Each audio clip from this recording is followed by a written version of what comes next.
Hey guys, today we have a really great free guide to help you with exactly what we're talking about. It's Spring Clean Your To-Do List, and you can get it at fullfocus.co/spring. All right, welcome to the show. I don't know why I said that. Nope. It's staying. All right, team. So we're officially a month into spring. The birds are singing, the grass and the trees are greening, and it is time officially for spring cleaning. I didn't mean for that to rhyme, but it did. But what are some of your... You're a poet and you don't even realize I don't even know it. But what are your thoughts? Do any of you have an official spring cleaning practice at this time of the year? I do, but... Sure, I'm sure you would. I was sure of it. I was really counting on you just for you for really, that to one. help us all. Well, I thought we were gonna... I actually thought Verbs was gonna bring up spring training, not spring cleaning, which was really a question for you. Although I worked for a ball team. A ball team? Nice. A baseball team. I worked. My first job out of college was working for the Nashville Sounds AAA ball team of our hometown, the one we all live in, except you, Nick, because you don't live here. I don't. That's where I worked. I did group sales, and let me tell you, I was in a room, maybe like I don't know how to measure things, but let's just say like a 12 by 12 room, but there were like 10 people in that room. I had a tiny little, cubicle would be extremely generous. This was like a workstation. This was really like a desk. And I would if we had a group coming in that got free hot dogs, I would be down there stuffing hot dogs at 5 a.m. I would be, passing out bobbleheads when people came in, but also doing sales. And also, this was at our old stadium that was not good, the Greer Stadium. And constantly you had to be on the lookout for flooding above your desk. There was a drill we had. We would know exactly what to do, like grab your computer equipment, everybody get the trash can, push a pencil through the drop ceiling to let it drain down. I mean, we knew what to do. Oh, pulling tarp. I pulled the tarp. Oh, that's fun. Yeah. No, that is not fun. I really like the gesture of handing out bobbleheads. You looked like a real pro doing that. I really, when I look back on my career, I think handing out the bobbleheads was really the pinnacle. Yeah, it has to be a second, because my favorite story that you tell, Courtney, from this season is when you were pulling the tarp once and you were running across the wet field and you slipped and you fell right on your shoulder, your throwing shoulder. Yes. And then when you were handing out hot dogs, you realized, boom, they were coming out of your hands like lasers. And then you had to be brought onto the team as a starting pitcher eventually. And that was the most amazing summer ever. That's what I remember. That's like the perfect 80s I might be getting that movies confused with something, but I'm pretty sure that was you. Well, actually, yeah, I mean, I was the true story. The movie was obviously based on. Okay. Wait, is it really a movie? Nick is questioning everything right now. He's like, well, no, now I'm trying to remember. Don't tell me. And the audience right now is like, I feel like I remember this being a thing. No, I definitely know the movie. I'm struggling. I know exactly how it ends. We all remember how the movie ends. What I'm struggling with is remembering which movie title it is. Don't tell me. Is it? It's not like The Wiz is obviously Wizard of Oz. That's why I'm confused. It's not The Wizard. Not The Wiz. It's no wizards were in this film. Not The Rookie. Correct. What? But you're close. A lot closer than The Wiz. No, what? I'm so mad. Definitely not Remember the Titans, all of the millennial children of the 90s are screaming it in their cars right now. Rookie of the Year. Rookie of the Year. That's right. I can picture him in his office, like zoom, like Rosenberger. All right. Yeah. So back to spring cleaning. I will say what we do in our house is mainly, unlike probably most people, we are focused on the outside of our house because we love being outside. And so we create this big spring cleaning list of all the things we need to do to get the outside of our house ready, like pressure washing, mulch, taking out plants that are dead. This year, I don't know if y'all have this. We had some major freezing here this year, and so we have plants that are dead that need to be replaced. All those good things. We make a big list, and it is kind of fun to check those off. We try to get it done while it's still a little bit cooler so that we can get as much time outside. Wow, I'm inspired. That's why today we're looking at the power of a not to do list and the benefits of spring cleaning your commitments. Ooh, so it was all a metaphor.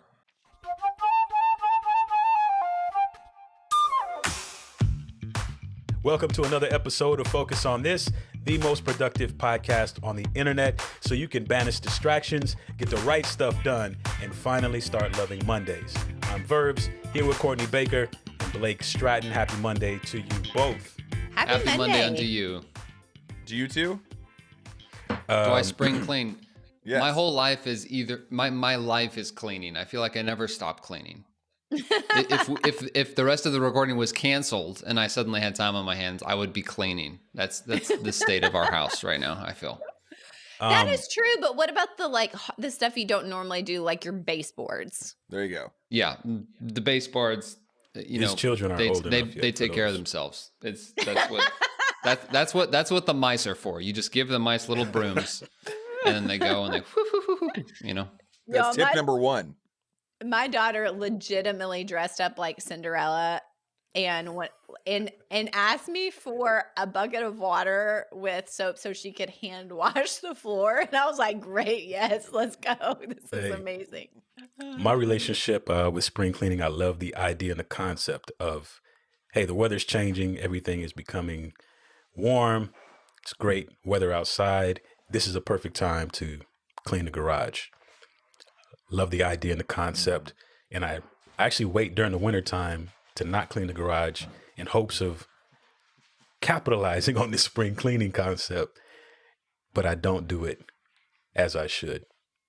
But I mean, halfway into spring going into summer, I normally kick in and it's like, all right, I can't just waste a spring cleaning moment.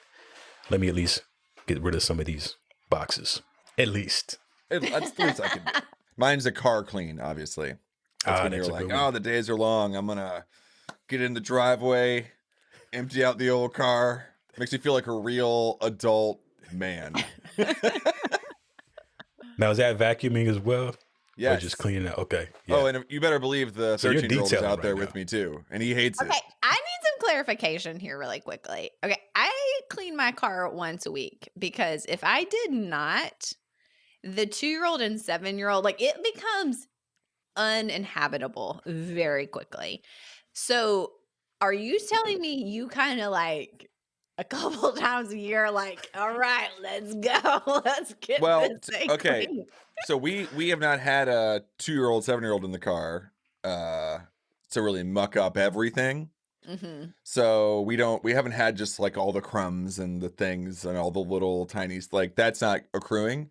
But I will tell you, I feel pretty confident that as this baby gets older, we probably won't be doing weekly cleans still. We're not doing that because you don't have to, but I'm informing you that we probably won't, even though we will need to. Yeah. So I'm impressed by your weekly clean.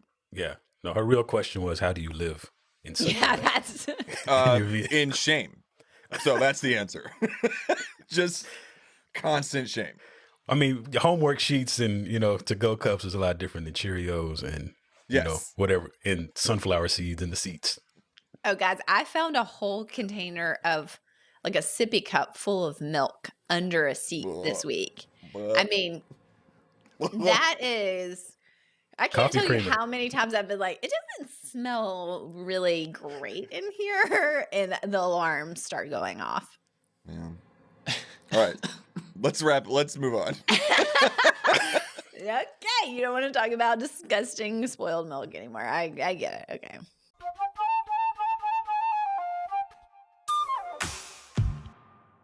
So spring cleaning. I'm glad that this is mostly a metaphor because I am far less of an achiever in this realm. But we're talking about spring cleaning your priorities, are we not? This is true. Your commitments. Don't bait and switch on me, guys. If we're talking about cleaning baseboards, I will sign off right now. I won't get it done. Yes, we are. We are talking about your productivity and really taking control over something that can easily get out of control, similar to my car, of getting your priorities in order. So don't worry, stay on board here. You can do it. Yes. So when we're talking about spring cleaning your priorities, just like the broom to your garage, we have a tool to sweep away the debris that has probably accumulated or does accumulate in your calendar that's mucking up your ability to get the important right stuff done. And this tool is something we call a not to do list. A not to do list. So we're turning it on its head. If you feel like your to-do list is getting out of control, well, guess what? We're going to flip it over, make a not to-do list. And in this episode, we're really just explaining what that is and what those benefits are.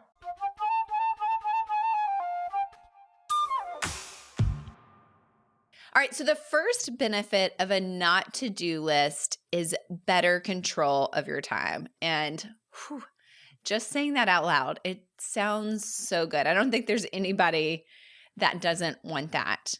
And we certainly all probably have had times, maybe more frequently than others, when our calendar has gotten completely out of control, where we're just in reaction mode, going from one thing to another.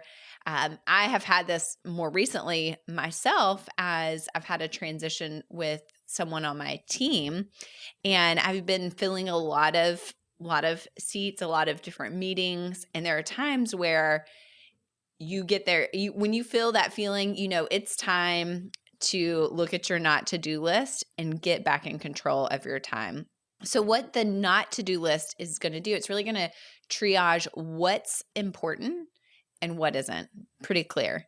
This is really going to help you get a better grasp on your priorities and get closer to your ideal week. This is, again, important if you've never used the ideal week. That is found in the Full Focus Planner. Again, this is where it helps to have your ideal week, and you can download it at fullfocus.co/downloads. But again, the first benefit of a not to-do list is better control of your time.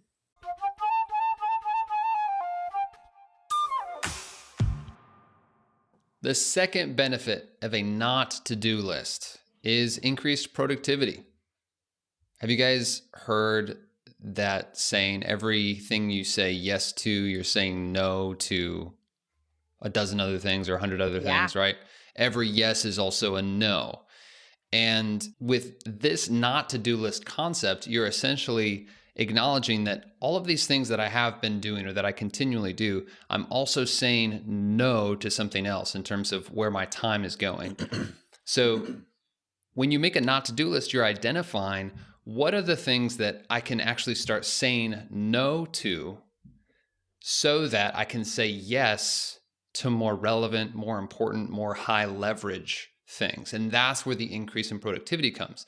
It doesn't come just by hustling harder or trying to fit more in to your day. It comes through saying no, which can look like delegation. If something has to be done, it could look like deleting it altogether if it's not really contributing. It could look like saving it for later. There may be some things that, yes, you want to do that, it'd be nice, but it's just not the most important thing and it's a little out of season.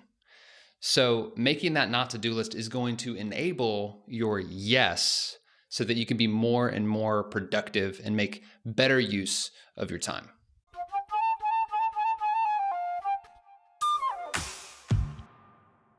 And benefit number 3 is setting boundaries by cutting out non-essentials. And this is kind of the way I see this one, as a culmination of all those things that we just spoke about. And the other benefits is looking at ahead of time, looking at what you have coming up, maybe in the month or even as far out as the quarter, and really assessing what are the things that you could either delegate, what are the things you may have said yes to quickly, but now getting a full, more panoramic view of where you're at, just at the pace of life and the weight of your calendar, your upcoming calendar. What are some things that you may need to go back and maybe pull back on? And Michael says this, and it makes so much sense. It's about making your time for you. And what that basically means is, hey, you only have a certain amount of hours per day. And it's important for you to protect your peace, not just at work, but then also at home. You only have a certain amount of hours where you're going to be optimally productive as well. So what does it look like by cutting out those non-essential things? Maybe it's a meeting that you don't really need to be a part of, that you can have another team member go on your behalf or sit in on that meeting. If it's an extra lunch date that you had made ahead of time, or at one point where you thought, hey, it'd be good to catch up with so-and-so. But when you really look back and look at your calendar, is this going to be the best thing to do in this season as you decide, what do I need to do to stay, one, in optimal health, optimal productivity, all those things, and start to cut back on the things that don't really need to happen, at least by you during that season. I do find that this one is sometimes harder than it seems for people. And this is where I find that it's helpful to consult with someone else because you'll look at the list and you'll be like, it seems like that might be something you could cut out. And they're like, oh, but I love doing that, or I really like, and it's really like they're holding on to something that is non-essential. But again, it goes back to, by saying yes to that, they're saying no to something else. But again, it helps to have somebody from the outside to help you examine that sometimes when you're finding it hard to do this step.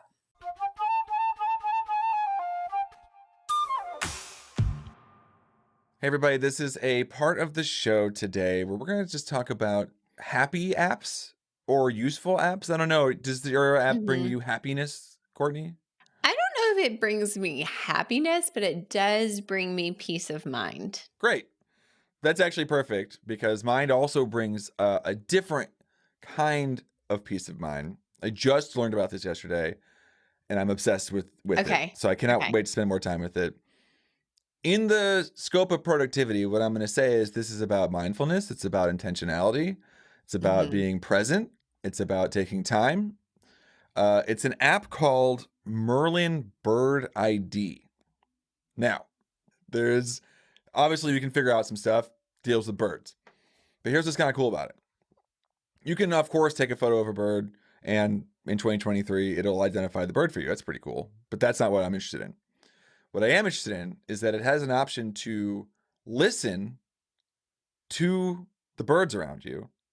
And it'll, as you press record, it'll listen to all the birds, and it'll show you like, this bird's talking now, and this finch is talking now, and this whatever's talking. It'll like pop up. And then once it identifies them and you press stop, you can then select one and play back the bird call. And then you can, this is what I've heard from, actually it was another podcast, you can get the birds to interact with you.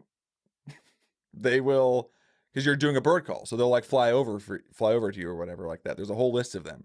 So it is like, it's like, I have not had that experience yet. I need to be 100% transparent. But the bird calls are very clear. They have a whole list of them. Be like, there's 8 different bird calls for the finch.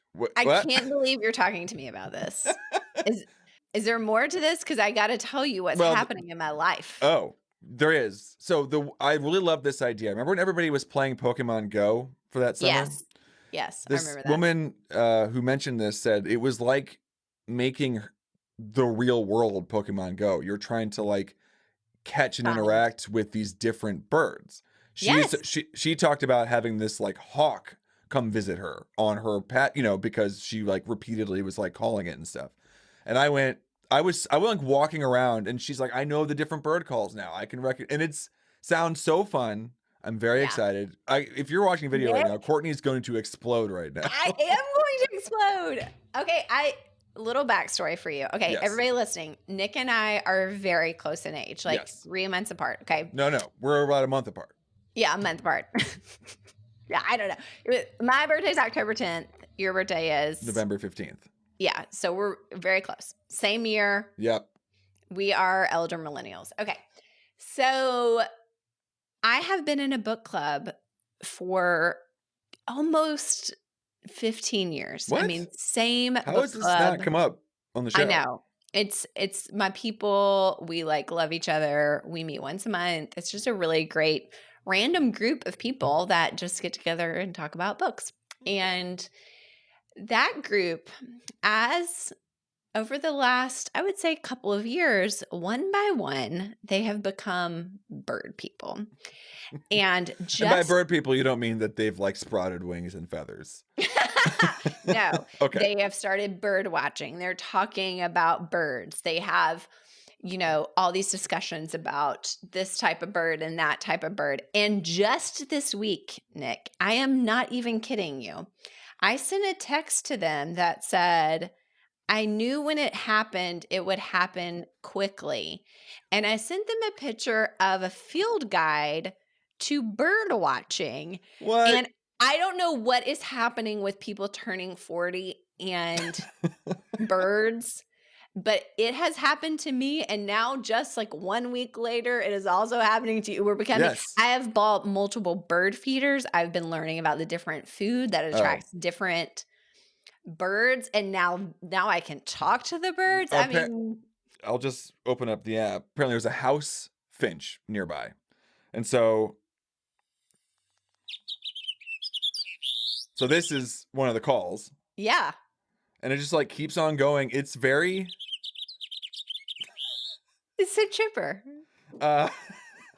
Anyway, so it's called Merlin Bird ID. What's kind of cool about it is it's through through Cornell University. And actually you're doing research by participating. And you can set your security, but it's helpful for them to know like what's around, what birds are hanging out where. Probably helps with migration patterns and understanding that, because that's all changing with the climate. And so there you go. Also, did you know, I'm not on TikTok, but there is bird talk. There's a whole part of the TikTok world specifically for birds. I did not know that. I know book talk is a big deal. I will say that there is nothing perhaps more elder millennial than to say the following sentence. I don't have TikTok. I don't use TikTok, but I know this thing is big on TikTok. There's a song called Snap, which we were into about a year ago, that is now blowing up on TikTok, and I feel very validated by it. I really want to befriend crows. That was even before this bird app. I really was like, let's make friends with some crows. 'Cause guys, crows are very smart. Like they're as smart as I could be wrong. Like their problem solving skills are equivalent to like a 7-year-old or something. Like crazy. Like it's pretty insane. They like, listen, they remember you. They give you a name. It's pretty crazy. And they'll tell each other the name. Okay, well, I also have a total other extreme peace of mind. I have recently, I don't know if you know this about me, Nick, but I'm in meetings quite a bit, and pretty frequently a spreadsheet is displayed on a screen, and I'm like, hey, can you make that bigger? Also, I don't know, it could be the 40 thing happening here, but I lost my glasses, like, I don't know. I can't remember when. That's how long ago it was. Okay. And I finally got glasses again. And I was like, what I've got to do is I've got to keep these glasses. And so I have gone on a little journey of air tagging all the things. So I have an air tag with a like sticky thing on it for my glasses. I put an air tag, which everybody might have already figured this out, but it was groundbreaking for me, on my dog's collar. Oh, yeah. I don't know why that didn't occur to me. Yeah, they have a little silicone thing on Amazon. So if your dog is like mine and likes to be an escape artist, not only can people find my phone number, but I can just go find the dog myself, which feels very empowering. That's amazing. That alone is a great tip. I never thought about that. I have put an air tag in my daughter's backpack. Okay. Yeah. Actually kind of in a hidden spot, just so it doesn't get messed with, but also it feels like another safety feature. Sure.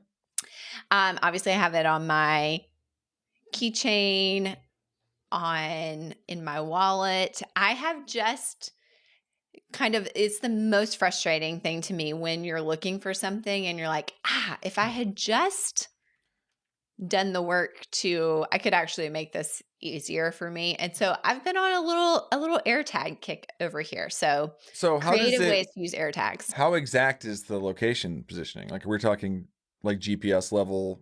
Oh yeah. Okay. Very precise. So you can walk around your house. Yes, absolutely.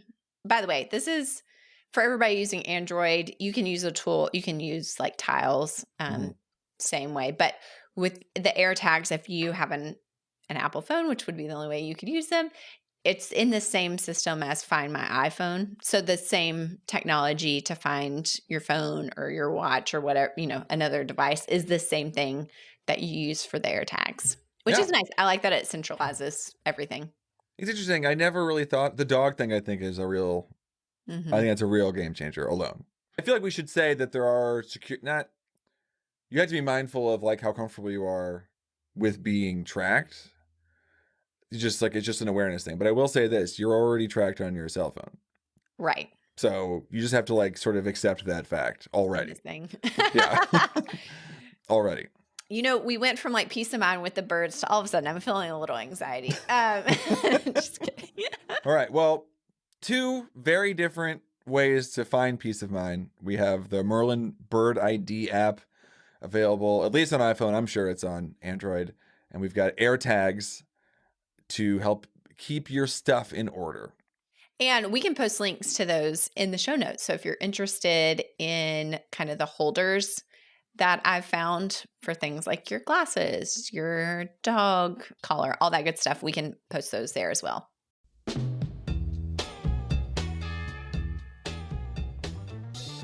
All right, so today's tip to level up your focus is to motivate yourself to spring clean your calendar, create a not to-do list, and see what activity that you can make time for that you feel like your life has really been missing out on. Remembering that idea that all these yeses are going to push out some of the things that really give you life. But what are those things that you can cut down on, create that not to-do list, and make time for yourself to do the things you really love? So you might be wondering, how do I know what should be on my not to-do list? Or maybe you're thinking, hey, this idea sounds nice, but everything feels urgent, everything feels important. How can I actually cut some stuff out to make time for what I really want to do? Well, we have a free download that's essentially a guide and a filter that you can use to create your own not to do list. You could go to fullfocus.co.spring, as in spring cleaning, fullfocus.co/spring to download the Spring Clean Your To-Do List guide. Again, that's a free guide to help you filter out what needs to go so that you can hit your goals this season. Thank you for joining us on Focus on This. This is the most productive podcast on the internet, so share it with your friends. And don't forget to join our Full Focus Planner community on Facebook. We'll be back next Monday with another great episode. Until then, stay focused. We did terrible that time. No, it's beautiful. It's perfect.